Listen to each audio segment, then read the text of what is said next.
ప్రభు నామానికే మహిమ కలుగునుగాక. కూడొచ్చిన మీ అందరికీ కరిమల ఆత్మీయ సహవాస సంఘ విశ్వాసులందరికీ మన ప్రభువును ఆయన ప్రియ కుమారుడునైన యేసుక్రీస్తు వారి శ్రేష్టమైన నామలో శుభములు మరియు అందరికీ వందనాలండి. ఇర్మియా గ్రంథం 48వ అధ్యాయాన్ని మనం ధ్యానం చేసుకుంటాం. ఇర్మియా గ్రంథం 48.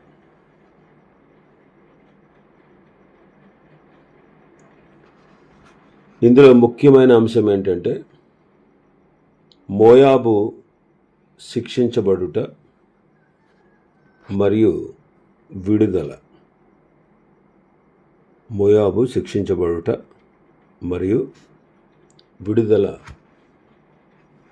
అది ముఖ్యాంశంగా మనం చూడవచ్చు. 47 వచనాల వరకు 27 వచనాల వరకు మనం ధ్యానం చేసుకున్నాం. గత దినం వరకు 27 వచనాలు ధ్యానం చేసుకున్నాం. 28వ వచనం నుంచి చదువుతాను. మోయాబు నివాసులారా, పట్టణములు విడిబడి కొండపేటు సందులలో గూడు కట్టుకును గువ్వల వలె కొండలో కాపురముండుడి. మోయాబీల గర్వమును గూర్చి వింటిమి, వారు బహు గర్వపోతులు. వారి అతిశయమును గూర్చియు గర్వమును గూర్చియు అహంకారమును గూర్చియు పొగరును గూర్చియు మాకు సమాచారం వచ్చింది. వారి తామసమును వచించరాని వారి ప్రగల్భములను నాకు తెలిసే ఉన్నవి. చేయదగని క్రియలు వారు బహుగా చేయుచున్నారు. ఇదే యెహోవా వాక్కు. మోయాబీయుల గర్వమును గూర్చి వింటిమి, వారు గర్వపోతులు. వారి అతిశయాన్ని గూర్చి విన్నాము, వారి గర్వాన్ని గూర్చి విన్నాము, అహంకారాన్ని గూర్చి విన్నాము, పొగరును గూర్చి మేము విన్నాము. వారి యొక్క అహంకారము, వారు వచింపరాని వారి ప్రగల్భాలు నాకు తెలిసే ఉన్నవి. చేయదగని క్రియలు వారు బహుగా చేయుచున్నారు, అందుకే వారికి శిక్ష.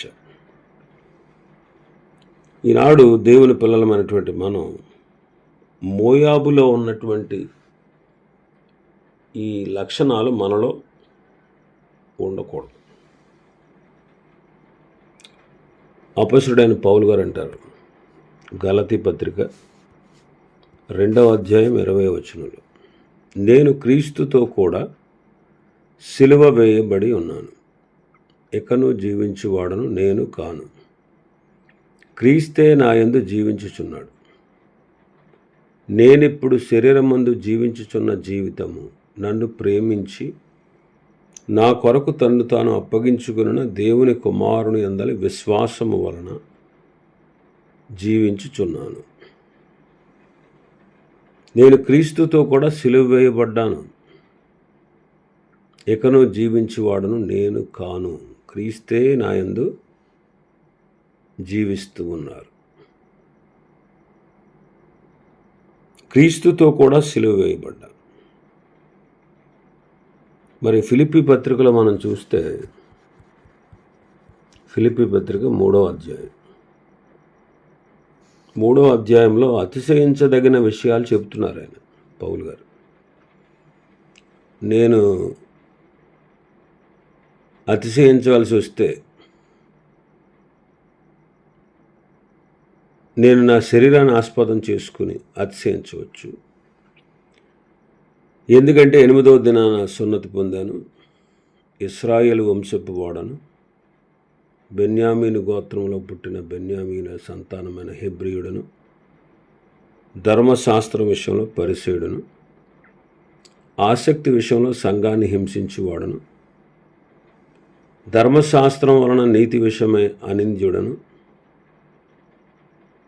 అయినా సరే ఏవేవి నాకు లాభకరమై ఉన్నావో వాటిని క్రీస్తు నిమిత్తము నష్టముగా ఎంచుకున్నాను. గర్వకారణాల్లో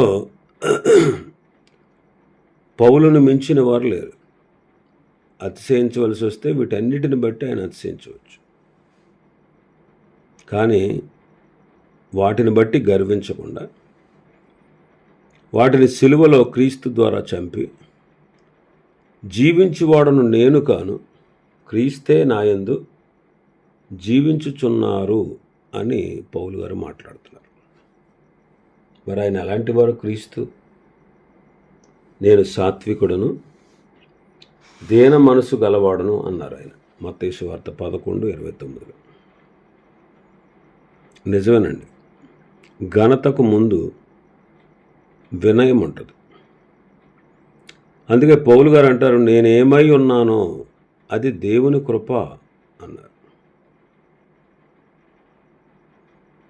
కాబట్టి పౌలు గారు తన్ను తాను తగ్గించుకున్నారు.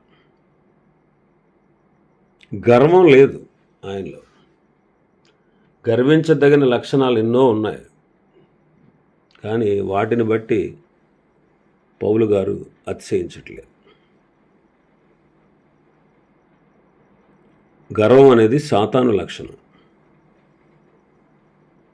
సాత్వికము క్రీస్తు లక్షణం. పౌలు గారు అంటారు, అపోస్తలులందరికంటే నేను ఎక్కువగా ప్రయాసపడ్డాను, ప్రయాసపడింది నేను కాదు, నాకు తోడై ఉన్న దేవుని కృపయే అంటారు ఆయన. కాబట్టి పౌలు గారి దీనత్వం ఎంతో గొప్పది. కనుకనే అనేక ఖండాల్లో సంఘాలను స్థాపించినటువంటి వాడు, సంఘ చరిత్రకు పత్రికల వ్రాతకుడు. కాబట్టి మనం ఎలా ఉన్నాం? నేను క్రీస్తును పోలి నడుచుకొనిచున్న ప్రకారం మీరు నన్ను పోలి నడుచుకోండి అంటారు. అంటే నేను ఎలాగైతే క్రీస్తునే పోలి నడుచుకున్నానో మీరు కూడా నాలాగా క్రీస్తునే పోలి నడుచుకోండి అన్నారు. క్రీస్తుని పోలి నడుచుకోండి.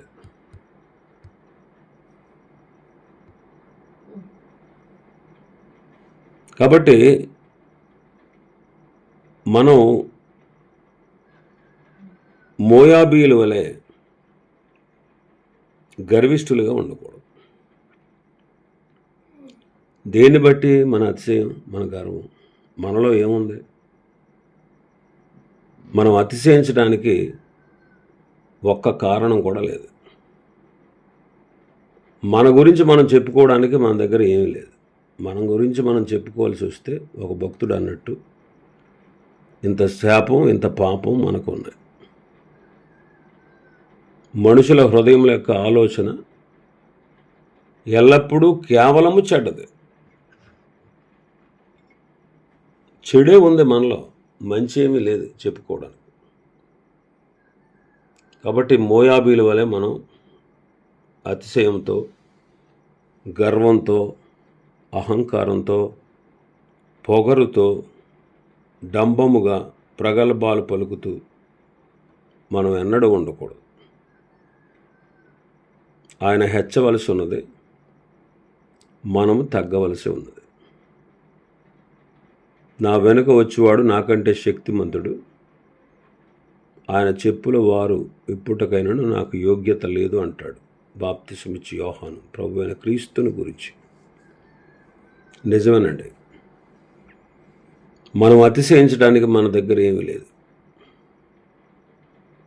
మనలో ఉన్న క్రీస్తుని బట్టే మనం అతిశయించాలి, కానీ వేరే వేరే దేన్ని బట్టి కూడా మనం ఎన్నడూ అతిశయించకూడదు. కాబట్టి మనం ఎలా ఉన్నామో మనల్ని మనం పరీక్షించుకోవాలి. 31వ వచనం. కాబట్టి మోయాబు నిమిత్తం నేను అంగలార్చుచున్నాను, మోయాబు అంతటిని చూచి కేకలు వేయుచున్నాను. వారు కిర్హరేసు జనులు లేకపోయిరని మొర్రపెట్టుచున్నారు.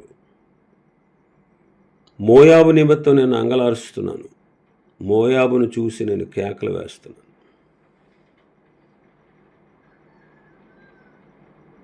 ఎందుకని? ఈ కీర్హరేసు అనేటువంటి పట్టణం జనసంపన్నమైనటువంటి ఒక పట్టణం మోయాబు దేశంలో. చాలా ఎక్కువ మంది జనాభా కలిగినటువంటి పట్టణం. ఆ పట్టణంలో ఉన్నటువంటి వాళ్ళందరూ చెదిరిపోయారు. ఆ పట్టణంలో ఉన్న వారందరూ కూడా చెదిరిపోయారు. కారణం వారి పాపమే. వాళ్ళు చెదిరిపోయారు. వాళ్ళ పట్టణం పాడైపోయింది. అందుకే మోయాబు నిమిత్తం నేను అంగలారుస్తున్నాను, మోయాబు అంతటిని చూచి నేను కేకలు వేస్తున్నాను. ఈనాడు మనం కూడా దేవుని పరిశుద్ధాత్మను దుఃఖపరచకూడదు. ఆయన మనలో ఉన్నారు, విమోచన దినం వరకు ముద్రించి ఉన్నారు. ఎవరు ఇష్టం వచ్చినట్టుగా వారు నడుస్తూ పరిశుద్ధాత్మను దుఃఖపరుస్తూ పరిశుద్ధాత్మకి అధికారాన్ని ఇవ్వకుండా ఆయన ఎంతో దుఃఖపరుస్తూ ఉన్నారు. అందుకే వాళ్ళు దేవుని దృష్టికి పాపం చేసినందువల్ల వారి పట్టణాలన్నీ కూడా నాశనం అయిపోతున్నాయి, చెదిరిపోతా ఉన్నాయి. ఈనాడు మనం కట్టబడాలి, మనం నిలకడగా ఉండాలి, మనం పాడైపోకుండా ఉండాలి, సంఘం విస్తరించాలి. ఇది ఈనాడు సంఘం కలిగి ఉండాల్సిన విషయం. మరి ఇలా విస్తరించాలంటే, సుసంపన్నంగా సంఘం ఉండాలంటే అందుకు సాక్ష్యం అవసరం, సంఘ సాక్ష్యం అవసరం.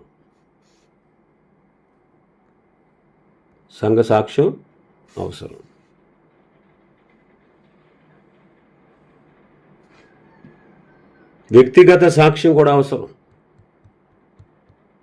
వ్యక్తిగత సాక్ష్యం,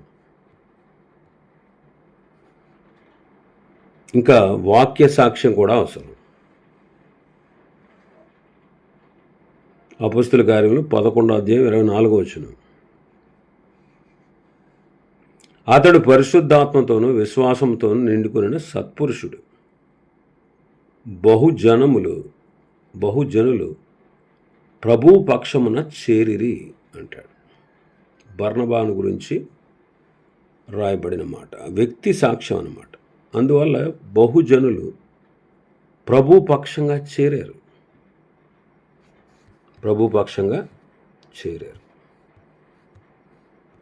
అపొస్తలుల కార్యములు 6:7.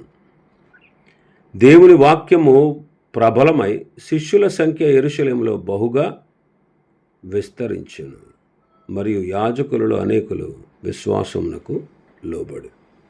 దేవుని వాక్యము ప్రబలమై శిష్యుల సంఖ్య యెరూషలేములో బహుగా విస్తరించెను.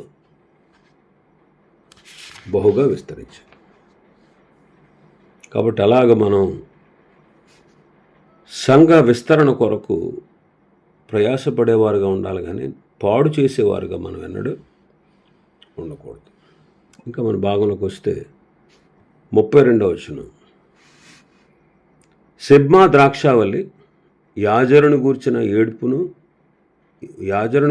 ఏడ్పును మించునట్లు నేను నిన్ను గూర్చి ఏడ్చుచున్నాను. నీ తీగెలు ఈ సముద్రమును దాటి వ్యాపించెను, అవి యాజరు సముద్రం వరకు వ్యాపించెను. నీ వేసవికాల ఫలముల మీదను ద్రాక్ష గెలల మీదను పాడు చేయువాడు పడెను. సిబ్మా ద్రాక్షావల్లి మోయాబు దేశంలో ఇదొక పట్టణం. ఇది గాదు గోత్రపు పట్టణం అన్నమాట. ఈ 2 పట్టణాలు సిబ్మా, యాజరు, ఈ 2 సరిహద్దుల్లో ఉన్న పట్టణాలు. ఒకటి మోయాబు ఉంది, ఇంకొకటి గాదు గోత్రపు యొక్క పట్టణం. ఈ 2 పట్టణముల నాశనమును గూర్చిన ఏడుపు గొప్పది. ఈ 2 పట్టణాల ఏడుపు కంటే కూడా మోయాబు అంతటిని గూర్చిన నాశనమును గూర్చిన ఏడుపు మరీ గొప్పది. నీ తీగలు ఈ సముద్రను దాటి వ్యాపించెను, నీ తీగలు యాజరు సముద్రం వరకు వ్యాపించెను. వేసవికాల ఫలముల మీద, అనగా మోయాబు వేసవికాల ఫలముల మీద, ద్రాక్ష గెలల మీద పాడు చేయువాడు పడ్డాడు అంటాడు. పాప ఫలితం ఎంత గొప్పదో చూడండి. ఆనాడే కాదు, ఈనాడు కూడా పాపము దాని ఫలితము మానవ జీవితంలో తప్పదు. అందుకే పాపం వలన వచ్చు జీతము మరణము. అట్టి మరణము నుండి విడిపించువాడు మన ప్రభువైన యేసుక్రీస్తు. ప్రభువైన యేసుక్రీస్తు వారు మన పాప ఫలితము కల్వరి కార్యములో నెరవేర్చి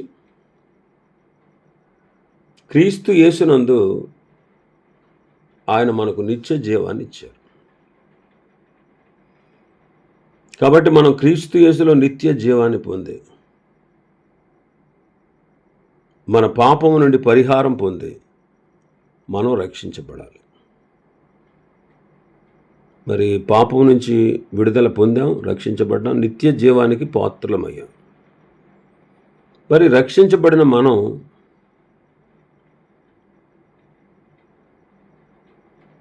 రక్షణ పొందినటువంటి మనం పాపం విషయంలో జాగ్రత్త కలిగి ఉండాలి. మరి కృప ద్వారా రక్షణ ఇచ్చాడని కృపను లైసెన్స్గా తీసుకుని మనం ఇష్టం వచ్చినట్టుగా పాప కార్యాలు చేయకూడదు. క్రీస్తును ఎరిగిన తర్వాత పాపాన్ని విడిచిపెట్టకపోతే, పాపాన్ని అలాగే కంటిన్యూ చేస్తూ ఉంటే తప్పనిసరిగా శిక్ష విధించబడుతుంది. లోకముతో పాటు కలిగే శిక్షా విధి లేదు, కానీ మనం దేవుని చేత శిక్ష పొందుతాం. కాబట్టి ఎవరెవరి క్రియల ఫలము చొప్పున వారికి ఇవ్వడానికి ప్రభువు సిద్ధపరిచిన జీతం ఆయన దగ్గర ఉంది. కాబట్టి మనమందరం కూడా క్రీస్తు న్యాయపీఠం ఎదుట ప్రత్యక్షం కావాలి. 33వ వచనం చదివితే మన భాగంలో, ఫలభరితమైన పొలంలో నుండి మోయాబు దేశంలో నుండి ఆనందమును సంతోషమును తొలగిపోయాను. ద్రాక్ష గానుగలలో ద్రాక్షారసము లేకుండా చేయుచున్నాను. జనులు సంతోషించుచు త్రొక్కరు, సంతోషము నిస్సంతోషమాయను. ఫలభరితమైన పొలములో నుండి మోయాబు దేశంలో నుండి ఆనందం సంతోషాలు తొలగిపోయాయి. ద్రాక్ష గానుగల్లో ద్రాక్షారసం లేకుండా చేస్తున్నారు. జనుల సంతోషము నిస్సంతోషమాయను అంటారు. ప్రభువైన యేసుక్రీస్తు వారు అంటారు, నా శాంతినే మీకు అనుగ్రహించి వెళ్ళుచున్నాను, నా శాంతినే మీకు అనుగ్రహించాను అంటారు యోహాను సువార్త 14వ అధ్యాయంలో. మీ సంతోషము ఎవడు మీ వద్ద నుండి తీసివేయడు అంటారు ఆయన. ప్రస్తుత ప్రపంచంలో పేతురు రాసిన మొదటి పత్రిక 1వ అధ్యాయం 9వ వచనం ప్రకారం మనం ప్రభువును చూడలేదు. ఆయనను చూడకుండానే మనం ఆయన్ని ప్రేమిస్తున్నాం. ఆయన యందు విశ్వాసం ఉంచాం. మన ఆత్మ రక్షణ పొందింది.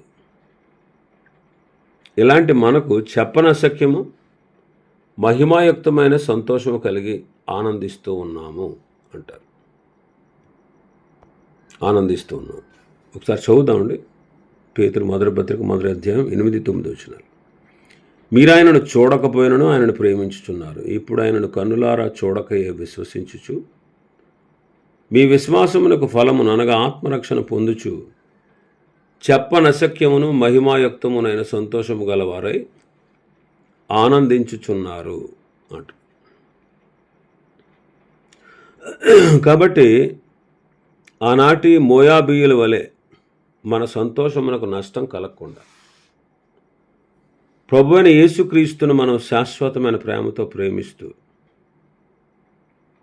నీతిమంతుడు విశ్వాస మూలముగా జీవించును అని రాయబడినది నెరవేరినట్లు ప్రభువును విశ్వసిస్తూ ఆ విశ్వాసం యొక్క ఫలమును ఆత్మరక్షణ పొందుచు మన సంతోషాన్ని ప్రభువులో కొనసాగించుకుందాం. ఇంకా మన భాగంలోకి వస్తే 34వ వచనం. నిమ్రీములో నీళ్లు సహితము ఎండిపోయాను. హెష్బోను మొదలుకొని ఏలాలే వరకును యాహసు వరకును, సోయరు మొదలుకొని హొరనీయము వరకును, ఎగ్లత్షాలిషా వరకును జనులు కేకలు వేయుచున్నారు. ఈ పట్టణాలు నిమ్రీములో ఉన్న నీళ్లు కూడా ఎండిపోయినాయంట. హెష్బోను, ఏలాలే, యాహసు, సోయరు, హొరొనయిము, ఎగ్లత్షాలిషా, ఇక్కడ ఉన్నటువంటి జనులందరూ కేకలు వేస్తున్నారు. ఈ కేకలు దేవుని శిక్షా ఫలితం అన్నమాట. దేవుడు ఎప్పుడు కూడా కీడు విషయమే శోధింపనేరడండి. ఆయన ఎవరిని శోధించడు. ప్రతివాడు తన స్వకీయ దురాశల చేత మరలు కొల్పబడి శోధించబడతాడు. కాబట్టి ఆనాడు వారు ఎలాగైతే కేకలు వేస్తున్నారో, ఈనాడు మనం కూడా శోధనలో పడిపోయినప్పుడు శిక్షా ఫలముగా క్రైస్తవ జీవితంలో సంతోషం ఉండాలి. సంతోషానికి బదులుగా కేకలు, దుఃఖము కలుగుతాయి. చూడండి, దావీదు పాపం చేయకముందు ఎప్పుడూ ఏడ్చినట్టు లేదు.